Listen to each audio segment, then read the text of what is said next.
November 12th, 1944, Camp Tonkawa, Oklahoma. The chalk squeaked once and went quiet in her hand. Dust rose like flour and settled into the lines of Anneliese Weber's fingers. Through the thin window, the prairie pushed wind at the cord so it tapped a steady beat against the frame. In the corridor, steam from the bathhouse wandered toward the classroom, carrying the faint lye and metal smell of hot pipes and a bar of soap left on a tin tray like an ordinary miracle. "Soft, Miss Parker said. She touched one finger to her teeth, then smiled. "No buzzing." Anneliese lifted her chin. "Thank—" The word broke on the bridge of the consonant and tried to fall. A gust shouldered the door. It swung wide and would have knocked into the youngest prisoner, a girl with damp hair and a bruise like a crescent moon near her collarbone, if Anneliese hadn't stepped and caught the edge with her shoulder. The door banged against her arm and stopped. "You're safe," she whispered. "Not for drama, but to mend something invisible. It's just a class." In the doorway, Sergeant Doyle leaned, cap tilted, the American brand of tired that made his posture look like a favor to gravity. His eyes moved over the posted sheet tacked beside the door. Voluntary instruction, no coercion. "Examinations, first Monday. Attendance will be taken." A university's voice, printed and practical, surviving among lumber, wire, and watchtowers. "Again," Miss Parker said, kinder than firm. "Thank you," Anneliese said, and this time the soft held. The room exhaled. Laughter, not mocking but relieved, climbed into the rafters and rattled there like sparrows let in by accident. 8 weeks earlier, New York Harbor. The harbor smelled of wet rope and coal. As the transport ship sighed against the pier, the women came down the gangway in rows that were too tidy to be natural. Anneliese pressed parchment dry lips together and tried to keep her face from answering the noise of the port. Whistles, hoists, someone shouting about a crate of apples as if fruit could end wars. The Americans counted, a rhythm of numbers she could follow even here. She memorized the voice of the one who matched eyes instead of boots, Sergeant Doyle. His left sleeve had a neat repair, 2 stitches straighter than a ruler. They were led into rail cars with windows that opened just enough to prove there was air. New York ran backward past the glass and then unstitched into fields. The train rattled, played the rails like a bad violin. A corporal passed tin mugs, milk lapped up against cold tin and tasted of winter. A mimeographed sheet slid down the aisle in German. "You may write home. Mail is censored for security, not sentiment. 1 page, both sides." She held the paper like a warm animal. "Not sentiment," she repeated to herself, and felt the phrase hide in her coat lining. They switched tracks in Ohio under a sky the color of gun smoke. She counted telegraph poles in English to keep panic from setting up a chair at her table. 1, 2, 3. The word 3 felt like pebbles in her mouth. She rolled them until they stopped hurting. Oklahoma rose out of the horizon with no edges, only a long inhalation of land. The camp presented itself the way a book does when opened too quickly. Pages everywhere. Barracks, watchtowers, a tangle of wire that glittered when the sun took a breath. They were marched past a bulletin board with printed rules. Someone behind her muttered, "Learning is capitulation. Learning is surrender." She recognized the voice. Greta Lentz, a woman whose eyes had the reflex of someone listening for the wrong kind of knock. The bathhouse steamed, noisy as a factory. Anneliese stood under a hot shower, expecting to be punished for the pleasure of it. Heat ran down her neck in dependable lines. The bar of soap was flat on one side, curved on the other, stamped with a brand she didn't know. She held it in both hands first, then rubbed it into a lather that smelled clean and dull, the kind of smell that says tomorrow is possible. A Red Cross man with a box of spectacles sat at a table like a shopkeeper. "Try these," he said, looking at her over half moons on his nose. The third pair bit her ears in a friendly way. She blinked, and the world snapped into squares and edges, nail heads and boards, a diagonal crack in the far window, a hairline seam on Doyle's repaired sleeve. Eyeglasses. The word was a room with lamps turned on. Night. The barracks murmured. A guard collected letters from women who had pushed ink across paper until their hands shone with effort.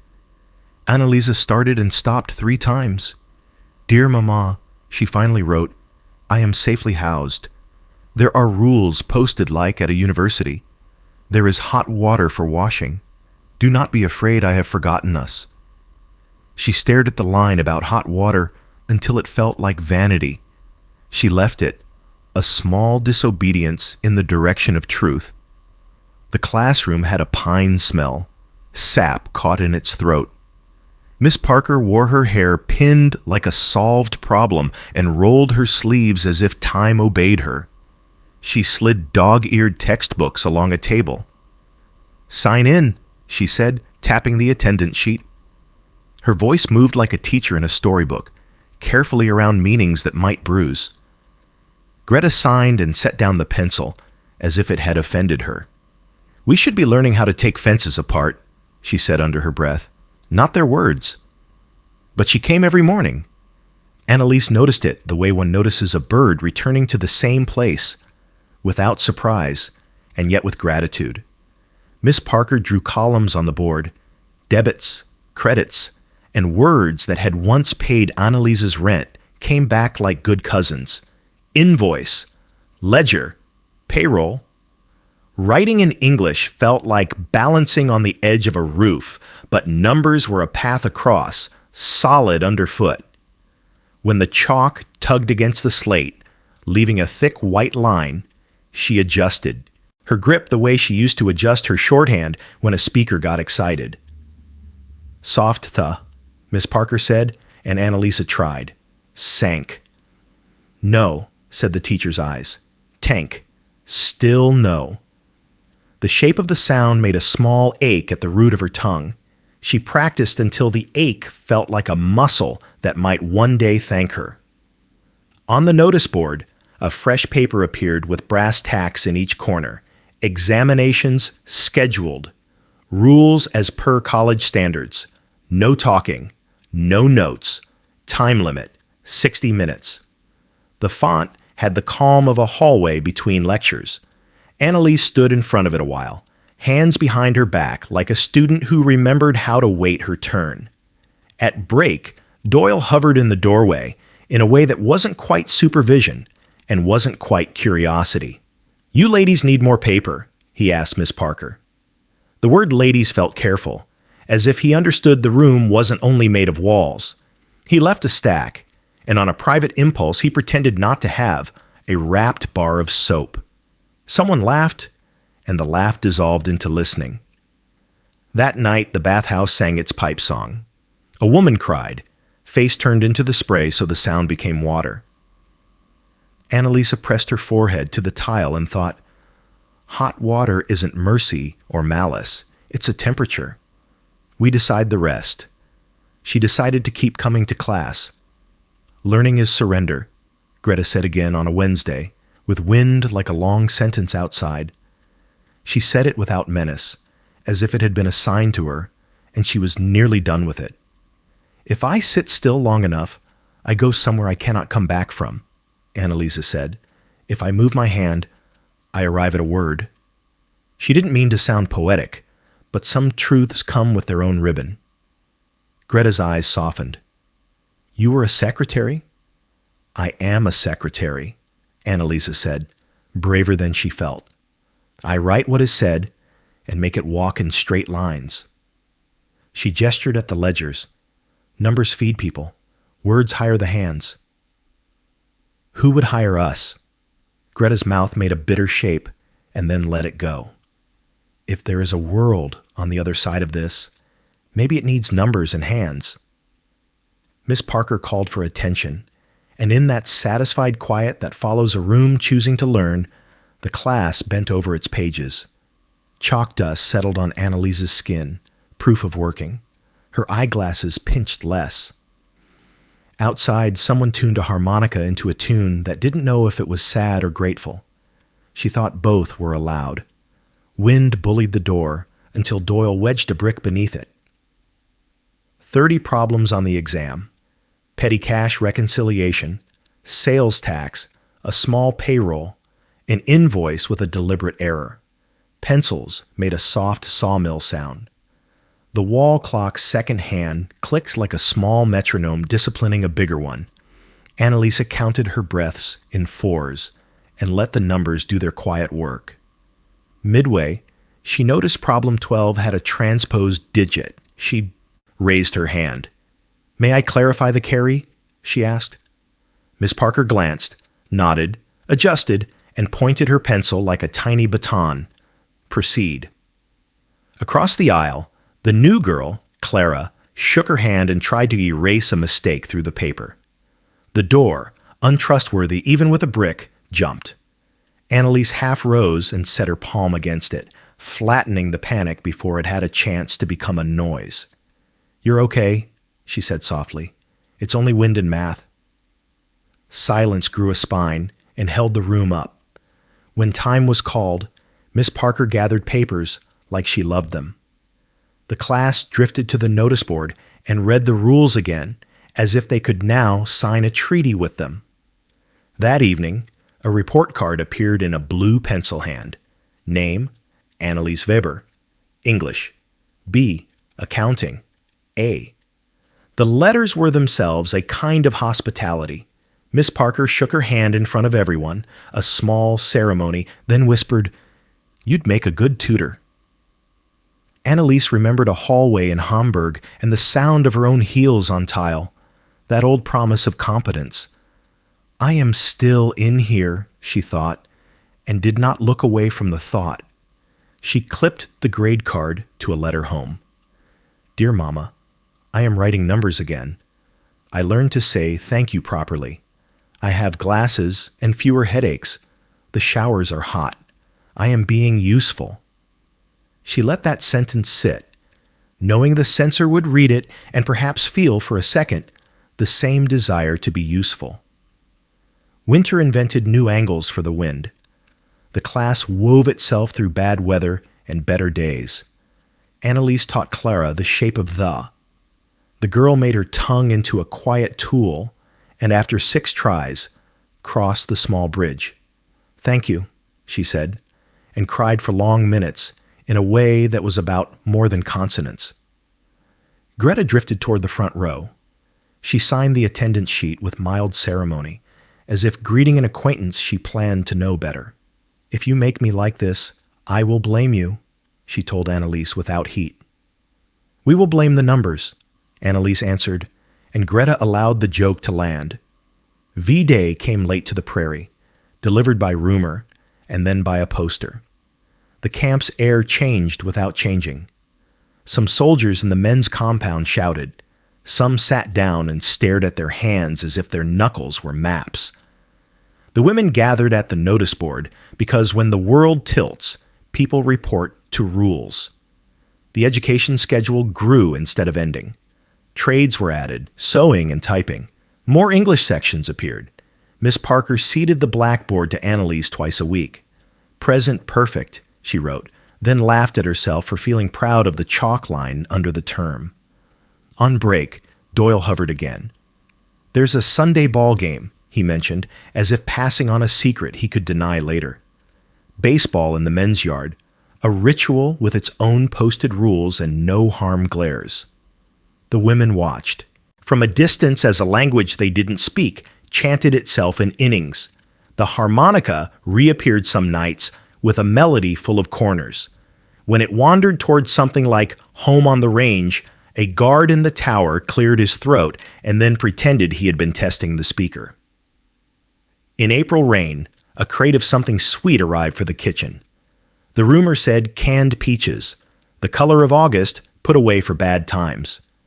Annalise didn't taste them herself.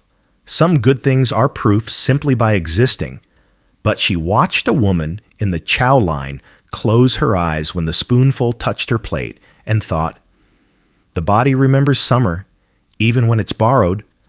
Letters came and didn't. Her mother wrote once, thin and brave. I think of you in the evenings, the letter said, when the kettle takes a long time to boil. Annalise wrote back, and when she had nothing new to say, she described the classroom smell of chalk and pine, the feel of the attendance sheet under a dull pencil, how the soap dried on the shelf with a white lace of its own making. In June, the wind went soft. Greta sat with her on the barrack step after lights out, both of them inside the kind of darkness that lets faces keep being faces. I wanted the world to owe me a debt, Greta said. It won't. That was an expensive thought. It owed you before you wanted it, Annalise replied. That's harder to collect. They listened to insects wind their clocks.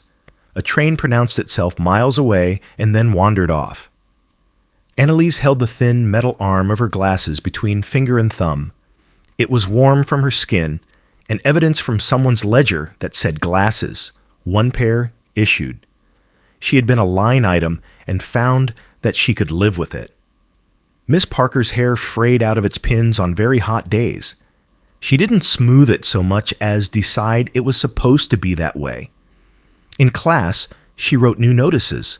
Certificates will be issued on completion. Tutors needed. The words put clean floors under their feet. Learning is surrender, Greta tried one more time. The argument emerged like an old coat from a trunk, still holding its shape for a second before collapsing. She folded it and set it aside. What I meant is, I'm afraid to change and then leave the new self behind in this place. You would bring her, Annalise said. People are carry-on. They both laughed, surprised by the ease of it. Repatriation arrived as paper. Names were checked against names. Lists were penciled, then inked. A clerk read out train times as if he were calling the next hymn. Oklahoma, New York, then ships that would nose at an ocean without asking permission. The classroom kept on right up to the day before departure. Miss Parker said it made the leaving smaller. You're less likely to trip over it if you're busy, she said, and Annalise wanted to hug her, to fold the teacher into the letter and send her home, as proof that compassion can be institutional without becoming thin. She sorted the little archive she had made in a string-tied envelope, the report card, a page of neatly written verbs, a ledger sheet with a practice payroll, the voluntary instruction notice she had copied by hand to remember the font of its confidence. She added a fresh letter to her mother. Dear Mama, she wrote, I studied. I was not asked to forget myself. I learned to say thank you without hurting the word. Numbers still stand in columns for me, and I stand with them. The showers are hot, and I no longer apologize to the water. Please keep the grade card. It proves I did not waste the time that was taken from me. She clipped the report to the letter with a small metal clip that clicked like a vow. The envelope felt heavier than paper. She addressed it slowly, because slowness made sure. The night before the train, she walked the camp as far as permitted. The fence hummed with its own private electricity, the wind playing its wire like a strange instrument. She counted steps between posts and stopped when she caught herself doing it, amused and fond of her fussy brain. Somewhere, a ball hit a glove with a soft authority. Somewhere else, the harmonica tried on a melody, decided against it, and went silent. She slept in fits, broken into portions by other people's breathing. Morning knuckled the sky into light. They lined up with duffels that had learned their weight and adjusted. Miss Parker stood by the gate in a dress that had once been nicer than necessary. She held a clipboard like a shield and an offering. Thank you, Annalise said, the word now so ordinary it didn't celebrate itself. You did the work, Miss Parker replied. Her eyes shone the way eyes do when someone is keeping water where it belongs. Doyle checked names, each syllable careful. He had a good reading voice and understood that names are countries. When she stepped forward, he gave a nod that meant Both goodbye and be well. The repair in his sleeve had held. The train accepted them with a sigh. As the camp slid backward, the classroom window caught the sun and flashed like a signal. She imagined the board inside, blank and waiting, and the chalk asleep where it had been left. She tucked her glasses up on her head and then down again, scolding herself for superstition. The new girl pressed a palm flat on the window. "Will we still know the words there?" she asked, meaning Germany, meaning any place with roofs. "Yes," Annalise said. "That's the gift of them." They crossed the prairie under a sky so wide it could have been a silence. She wrote one more line in her notebook because she could. Dignity can be taught like a language. Then, beneath it, the numbers for a tiny shop's first day back. Cash on hand, 3 customers, peaches in jars, the cost of paper clips. She didn't know if the shop was hers or anyone's. She knew how to balance the columns. At New York, the air smelled of rope again, of gulls and engines and men arguing about crates because arguing meant they were alive. Annalisa folded the letter and set it into the outgoing bag. The clip clicked once more, resolute. She pictured her mother opening it, the blue pencil marks like soft bells. Not sentiment, the rules had said. She smiled at the trick of it. Sentiment had gone around the rule and reached home anyway, wearing the disguise of numbers, soap, and study. On the gangway, a woman stumbled. Annalise moved, shouldering the weight, steadying without ceremony. "You're safe," she said again, and found that this time she believed it a little. The ship's horn announced a future she could not yet decline or accept. Wind stung her eyes in a way that made people look like they were waving. She lifted a hand back. In the pocket of her coat, the metal clip felt warm. She touched it, not for luck, but because proof has a temperature, and she had learned to know it. The ocean took them into its large mouth and did not chew. Behind her, America shrank without disappearing. In front of her, a coast she had left kept pretending it had always been the same. She thought of the board in the empty classroom catching the afternoon light, white dust waiting for a new hand. "Thank you," she said to no one and to the language itself. Soft the bridge she could now cross without looking down, and the room inside her, filed with ledgers, chalk, an attendance sheet, a report card, a bar of soap, a pair of eyeglasses, a stack of letters tied with string, stayed open as the ship shouldered its way east toward a country that would need someone who knew how to make numbers stand up and behave.